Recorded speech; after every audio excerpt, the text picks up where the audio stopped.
सिर्फ 23 साल का था वो हंसता मुस्कुराता सिख नौजवान, जिसकी मूछें भी अभी हल्की हल्की ही निकली थी, और वो गलवान की लड़ाई में शहीद होकर वीर गति पा गया। लेकिन जाने से पहले उसने वो वीरता दिखाई जिसने न सिर्फ उसकी रेजिमेंट का, न सिर्फ भारत की फौज का, न सिर्फ सिख समुदाय का, बल्कि भारत भूमि का नाम बहुत ऊंचा कर दिया। वो था गुरतेज सिंह, जिसने गलवान की लड़ाई में एक नहीं दो नहीं बल्कि पूरे 1 दर्जन चीनियों को मौत के घाट उतारा।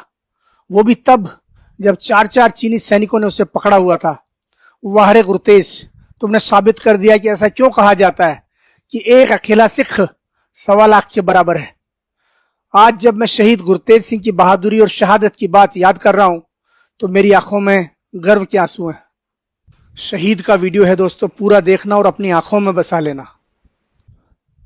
दोस्तों, ये कहानी उन चंद कहानियों में से एक है जो सीमा पर तैनात हमारी फौजों से हम तक पहुंची है।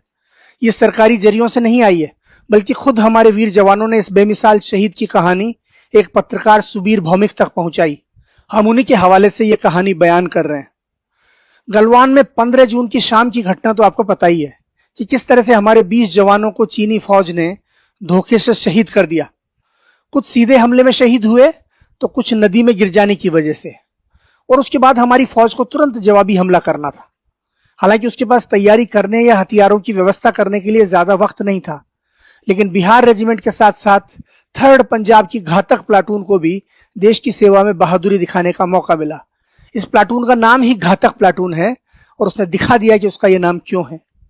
यह प्लाटून बिहार रेजिमेंट की मदद के लिए पहुंची और उसने चीनियों पर वो कहर बर्पा किया कि गलवान की लड़ाई को चीनी फौज सपने में भी नहीं भूल पाएगी। और इस लड़ाई में जो जवान असाधारण वीरता दिखाकर शहीद हुए उनमें से एक था गुरतेज सिंह। जो सिख जवान रेजिमेंट की मदद के लिए दौड़े उनमें 3rd पंजाब घातक रेजिमेंट के साथ साथ मीडियम आर्टिलरी के सिख गनर भी थे। इन लोगों के पास सिर्फ अपनी किरपानें, लाठियां, सरिये और तेज चाकू थे, कोई बड़ा हथियार नहीं।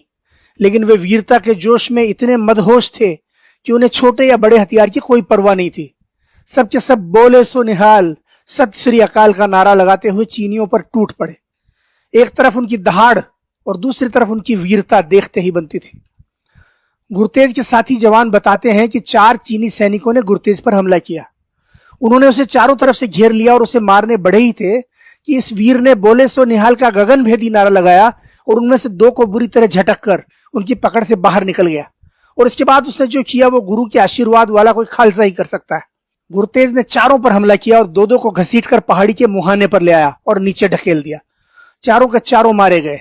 इस दौरान खुद गुरतेज का भी संतुलन बिगड़ गया और वो भी नीचे की तरफ फिसलने लगा, लेकिन किसी तरह एक बड़ी चट्टान का सहारा लेकर उसने खुद को नीचे गिरने से बचा लिया।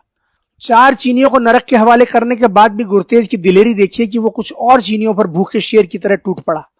अपनी किरपान से एक चीनी का गला रेतने के बाद गुरतेज ने उसका बड़ा हथियार छीन लिया और 7 दूसरे चीनियों को मार गिराया। इसी दौरान एक चीनी ने उसकी पीठ में तलवार घोंप दी। भारत मां के उस महान सपूत की वीरता को प्रणाम कीजिए कि वो पीछे की तरफ मुड़ा और अपने हमलावर को भी किरपान से मार गिराया। जब गलवान की खूनी लड़ाई खत्म हुई तो गुरतेज वीर गति को प्राप्त हो चुका था, लेकिन उसके हाथों मारे गए 12 चीनियों की लाशें गुरु गोविंद सिंह की इन अमर पंक्तियों की याद दिला रही थी कि 1.25 लाख से 1 लड़ाऊं तब गोविंद सिंह नाम कहाऊं। वाह रे गुरतेज, तुमने अपनी अगली पिछली पीढ़ियों का नाम स्वर्णाक्षरों में लिख दिया। भारत मां के वीर सपूत, तुम वीरता के किस्सों में, किंवदंतियों में, हमारी किताबों में, इतिहास में, फौज की दास्तानों में और दुश्मन की यादों में जिंदा रहोगे। पंजाब के मानसा जिले के बीरेवाला डोगरा गांव का रहने वाला था गुरतेज सिंह। गुरतेज सिंह ने जिस स्कूल में पढ़ाई की थी अब वो स्कूल गुरतेज के नाम से ही जाना जाएगा। पंजाब सरकार ने उसका नाम बदलकर गुरतेज के नाम पर कर दिया है।